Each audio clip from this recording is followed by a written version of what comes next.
हिंदी कहानियों में आपका स्वागत है। आज की कहानी है अहंकार का फल। एक समय की बात है, एक गांव में एक मूर्तिकार रहता था। मूर्तिकला के प्रति अत्यधिक प्रेम के कारण उसने अपना संपूर्ण जीवन मूर्तिकला को समर्पित कर दिया था। परिणाम स्वरूप वह इतना अच्छा मूर्तिकार हो गया था कि उसकी बनाई हर मूर्ति मानव जैसे जीवित प्रतीत होती थी। उसकी बनाई मूर्तियों को देखने वाला उसकी कला की बहुत ही ज़्यादा प्रशंसा करता था। उसकी कला के चर्चे उसके गांव में ही नहीं बल्कि दूर दूर के नगर और गांव में होने लगे थे।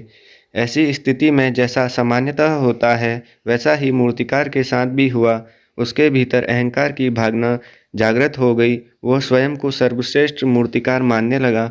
उम्र बढ़ने के साथ जब उसका अंत समय निकट आने लगा तो वह मृत्यु से बचने की युक्ति सोचने लगा। वह किसी भी तरह स्वयं को यमदूत की दृष्टि से बचाना चाहता था ताकि वह उसके प्राण न हर सके।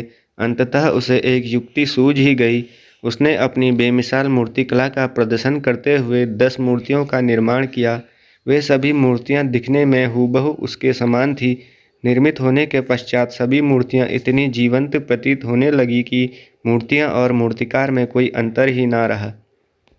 मूर्तिकार उन मूर्तियों के मध्य जाकर बैठ गया। युक्ति अनुसार यमदूत का उसे इन मूर्तियों के मध्य पहचान पाना असंभव था। उसकी युक्ति कारगर भी सिद्ध हुई। जब यमदूत उसके प्राण भरने आए तो 11 एक जैसी मूर्तियों को देख चकित रह गए।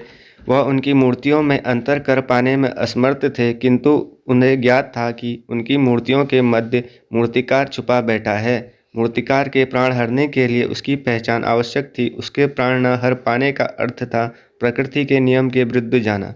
प्रकृति के नियम के अनुसार मूर्तिकार का अंत समय आ चुका था। मूर्तिकार की पहचान करने यमदूत मूर्ति को तोड़कर देख सकते थे, किंतु वह कला का अपमान नहीं करना चाहते थे। इसीलिए समस्या का उसने एक अलग ही तोड़ निकाला। उसे मूर्तिकार का अहंकार का बोध था, अतः उसके अहंकार पर चोट करते हुए वह बोले, वास्तव में सब मूर्तियां कलात्मक और सौंदर्य का अद्भुत संगम है, किंतु मूर्तिकार एक त्रुटि कर बैठा। यदि वो मेरे सम्मुख होता तो मैं उसे उसकी त्रुटि से अवगत करा पाता।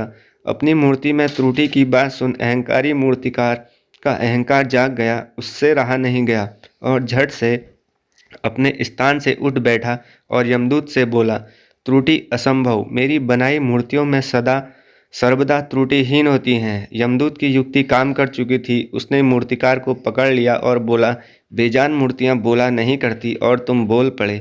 यही तुम्हारी त्रुटि है कि अपने अहंकार पर तुम्हारा कोई बस नहीं।